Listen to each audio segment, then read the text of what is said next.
Hey everybody, it's Tom from Vehicle Visionary. I hope you're having a great day. Back with another tutorial today. This is on the 2025 or 2026 GMC Terrain.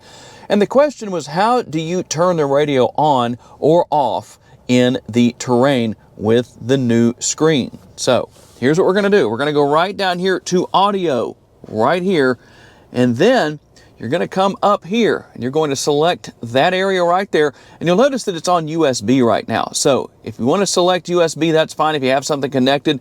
If you want to go to Apple CarPlay, that's how we're going to do that. Now we can go back right here to audio again, because if you want to listen to the radio, AM or FM, well, it's pretty simple. All you do is choose that area right there. I'm going to turn that down so we don't get all that static, but you can hear that it is on.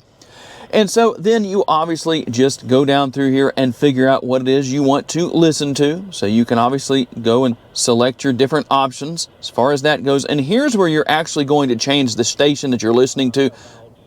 So now you can hear. So depending on what you want to listen to, there you go. We're good to go on that. And it's obviously just as simple as if we want to go back to Apple CarPlay and listen to something on our phone. There you go. That easy to do. So if you're having trouble with that and you want to turn that off, turn the radio off, something like that, or turn it on, there's how you do that. Obviously, this is going to be your volume adjustment, but that's pretty simple as far as how that goes. I hope that helps out. If there's any other tutorials you want to see me make, whether it's on a GMC vehicle or anything else, tell me down in the comments section and I'll make that happen for you. Thanks for taking the time to watch. I'll see you next time.